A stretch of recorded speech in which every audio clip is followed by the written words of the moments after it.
Good morning student बच्चों। हिंदी व्याकरण के अंतर्गत आज हम पाठ 6 क्रिया नामक पाठ का अध्ययन करेंगे। तो आप लोगों ने पिछले पाठों में पढ़ा होगा कि अव्यय शब्द दो प्रकार के माने गए हैं, पहला विकारी और दूसरा अविकारी शब्द। तो आपका क्रिया विकारी शब्द के अंतर्गत आता है। विकारी अर्थात जो लिंग वचन के अनुसार अपना रूप बदल लेता है। तो सबसे पहले हम जान लेते हैं क्रिया कहते किसे हैं। क्रिया जिस शब्द से किसी काम के करने या होने का बोध हो उसे क्रिया कहते हैं। उदाहरण, गीता हंस रही है, कनु हारमोनियम बजा रही है। यहाँ पर हंसना और बजा रही है शब्द हमें क्रिया होने का बोध करा रहा है या ज्ञान करा रहा है, इसलिए यह क्रिया शब्द है। फिर है बच्चों, लिंग और वचन बदलने में क्रिया में भी परिवर्तन होता है। जैसे लिंग और वचन बदलने के साथ क्रिया भी अपना रूप बदल लेती है। अगर आपका संज्ञा शब्द पुल्लिंग का रहेगा तो उसकी क्रिया भी पुल्लिंग की हो जाएगी। जैसे शरत आपका पुल्लिंग है तो इसकी क्रिया भी क्या हो जाएगी, पुल्लिंग की हो जाएगी। तो शरत खेल रहा है। अगर आपका संज्ञा शब्द स्त्रीलिंग का होता है तो उसकी क्रिया भी स्त्रीलिंग की हो जाएगी। जैसे चांदनी आपका स्त्रीलिंग शब्द है तो उसकी क्रिया भी क्या हो जाती है, स्त्रीलिंग की। तो चांदनी खेल रही है। उसके बाद है बच्चों वचन के अनुसार क्रिया का रूप परिवर्तन। गुब्बारा उड़ रहा है। गुब्बारा यहाँ पर आपका एक वचन शब्द है तो उसकी क्रिया क्या हो जाएगी, एक वचन की हो जाएगी। तो उड़ रहा है तो गुब्बारा उड़ रहा है। गुब्बारे उड़ रहे हैं तो गुब्बारे आपके यहाँ पर बहुवचन है तो उसकी क्रिया भी बहुवचन की हो जाएगी। तो यह शब्द हो जाएगा गुब्बारे उड़ रहे हैं। अर्थात लिंग और वचन बदलने पर क्रिया के रूप में भी परिवर्तन हो जाता है। उसके बाद आता है बच्चों क्रिया के भेद। क्रिया के दो भेद माने गए हैं, पहला सकर्मक क्रिया और दूसरा अकर्मक क्रिया। तो सकर्मक क्रिया उस क्रिया को कहते हैं जिसमें कर्म साथ में होता है, और अकर्मक क्रिया उसे कहते हैं जिसमें कर्म नहीं होता है। तो सबसे पहले हम सकर्मक क्रिया के बारे में पढ़ते हैं। सकर्मक क्रिया जिस क्रिया में कर्म आवश्यक होता है अर्थात कर्म पर क्रिया का प्रभाव पड़ता है उसे सकर्मक क्रिया कहते हैं। जैसे तनु हारमोनियम बजा रही है। यहाँ पर आपका तनु है संज्ञा शब्द अर्थात कर्ता, अब बजा रही है आपका है क्रिया शब्द। तो तनु के कार्य का प्रभाव किस पे पड़ रहा है, उसका कर्म क्या है, हारमोनियम बजाना। अर्थात यहाँ तनु के यानी कर्ता के कार्य का प्रभाव हारमोनियम पर पड़ रहा है। तो ये आपका होता है सकर्मक क्रिया। फिर है नमिता पुस्तक पढ़ रही है। तो नमिता यहाँ पर है आपका संज्ञा, पढ़ रही है क्रिया हुआ। तो यहाँ कर्ता का प्रभाव किस कर्म पर पड़ रहा है, पुस्तक पर। तो यह आपका पुस्तक हो जाता है कर्म। तो नमिता पुस्तक पढ़ रही है, इसलिए होता है आपका सकर्मक क्रिया। रिया और महक लूडो खेल रही हैं। रिया और महक आपके होते हैं कर्ता शब्द और खेल रही हैं आपके हैं क्रिया। और इनका कर्म क्या है, अर्थात कर्ता का प्रभाव कहाँ पड़ रहा है, लूडो पर, लूडो शब्द पर। तो लूडो आपका हो जाता है कर्म। तो रिया और महक लूडो खेल रही हैं, तो ये आपका आता है सकर्मक क्रिया में। इसके बाद है बच्चों सकर्मक क्रिया की पहचान। सकर्मक क्रिया की पहचान कैसे की जा सकती है, कि हम कैसे पता लगाएंगे कि सकर्मक क्रिया कौन सी है। तो देखिए, सकर्मक क्रिया की पहचान क्या प्रश्न के द्वारा की जा सकती है। अगर कोई वाक्य दिया है आपको पहचानना हो तो पहले आप प्रश्न पूछिए कि क्या लगाकर। देखिए जैसे उदाहरण दिया है, राजीव क्या खेल रहा है, तो हमको उत्तर क्या मिला, राजीव फुटबॉल खेल रहा है। तो यहाँ हमको उत्तर में क्या प्राप्त हो जाता है? फुटबॉल। फिर है नमिता क्या पढ़ रही है? तो यहाँ हमें क्या उत्तर प्राप्त होता है? पुस्तक। कनु क्या बजा रही है? हारमोनियम बजा रही है।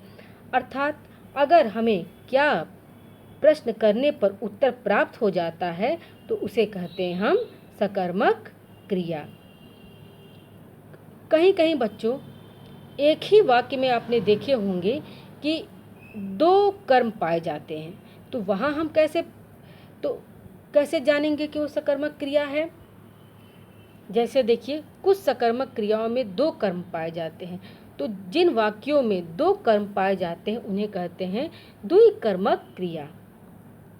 पिताजी ने नेहा को साइकिल दी। तो यहाँ देखिए, पिताजी आपका संज्ञा है, लेकिन यहाँ दो कर्म दिए गए हैं। पिताजी ने साइकिल दी पहला कर्म, और दूसरा कर्म है क्या दिया? साइकिल दिया। यानी किसको दिया? नेहा को दिया। तो यहाँ पर हमने देखा कि इस वाक्य में दो कर्म है, इसलिए ये दो कर्मक क्रिया है। इसके पश्चात आता है बच्चों अकर्मक क्रिया। जिस क्रिया के लिए कर्म की आवश्यकता नहीं होती उसे अकर्मक क्रिया कहते हैं। उदाहरण, प्रिया हंस रही है, नमन रो रहा है, राजीव दौड़ रहा है। तो यहाँ देखिए, प्रिया हंस रही है। क्या हंस रही है? नहीं पता। तो जिस वाक्य में केवल कर्ता और क्रिया रहते हैं और कर्म का लोप रहता है, अर्थात कर्म नहीं होता है, उसे कहते हैं अकर्मक क्रिया। जैसे यहाँ पर देखिए, केवल कर्ता है और क्रिया है, हंस रही है, तो ये आपका होगा अकर्मक क्रिया। नमन आपका कर्ता है और रो रहा क्रिया है, तो ये भी आपके अकर्मक क्रिया है। राजीव आपका कर्ता है और दौड़ रहा है। क्या दौड़ रहा है? नहीं पता, तो ये भी आपका अकर्मक क्रिया है। अर्थात जिन क्रिया वाक्यों में कर्म का लोप होता है उसे ही कहते हैं अकर्मक क्रिया। उसके पश्चात आता है बच्चों अकर्मक क्रिया की पहचान। जैसे सकर्मक क्रिया की पहचान थी, उसी प्रकार अकर्मक क्रिया की पहचान है, जिससे हम उस वाक्य को आसानी से समझ सकते हैं कि ये अकर्मक क्रिया है। अकर्मक क्रिया से पहले क्या लगाकर प्रश्न पूछने पर कोई उत्तर नहीं मिलता। क्या हंस रही है? तो यहाँ पर कोई भी उत्तर प्राप्त नहीं होता कि क्या हंस रही है, तो ये आपका अकर्मक क्रिया हुआ। क्या रो रहा है? उत्तर कुछ भी प्राप्त नहीं होता, तो ये आपका अकर्मक क्रिया में आता है।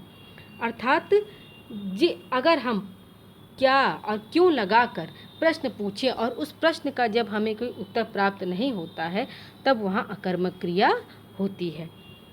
और अकर्मक क्रिया के कुछ अन्य उदाहरण हैं सोना, जगना, उठना, आना, जाना, हंसना, बोलना, चलना इत्यादि। इसके बाद आता है बच्चों आओ कुछ करें। पहला है इसमें दिए गए अनुच्छेद में क्रिया शब्दों पर गोला बनाइए। इसमें आपको अनुच्छेद जो दिए गए हैं उसमें जो भी क्रिया शब्द हैं, चाहे वो आपके सकर्मक हो या अकर्मक हो, उस पे आपको अंडरलाइन करना है या गोला बनाना है। दूसरा है वाक्यों में आए रंगीन क्रिया शब्दों के भेद लिखिए। तो चलिए इसको हम देखते हैं।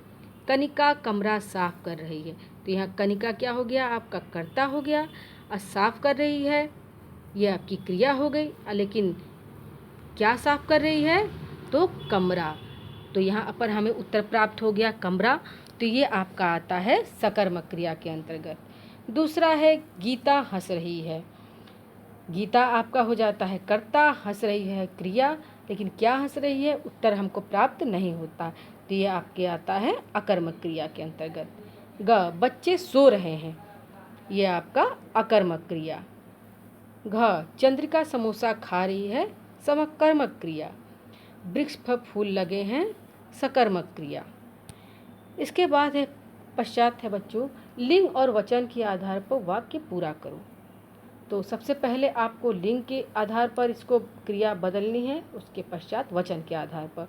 तो सबसे पहले दिया है लड़की खाना खा रही है, तो लिंग के आधार पर क्या हो जाएगा? लड़का खाना खा रहा है। और वचन के आधार पर लड़कियां खाना खा रही हैं। उसी के अनुसार आप इन दोनों को भी बदलेंगे। चौथा है उचित कर्म लिखकर वाक्य पूरे करो। शीला ने बनाया, क्या बनाया? चित्र बनाया। माँ ने बच्चे को दिलाया, क्या दिलाया? खिलौना दिलाया या पुस्तक दिलाया, जो भी आपकी इच्छा हो। मोर ने दिखाया, क्या दिखाया? नाच दिखाया। सैनिकों ने हराया, किसको हराया? जानवरों को, पक्षियों को कि दुश्मनों को? दुश्मनों को। दादाजी ने चाबी से खोला, क्या खोला? ताला खोला। तिजोरी खोल की अलमारी, तो ताला खोला। और इसी के साथ यह पाठ समाप्त होता है।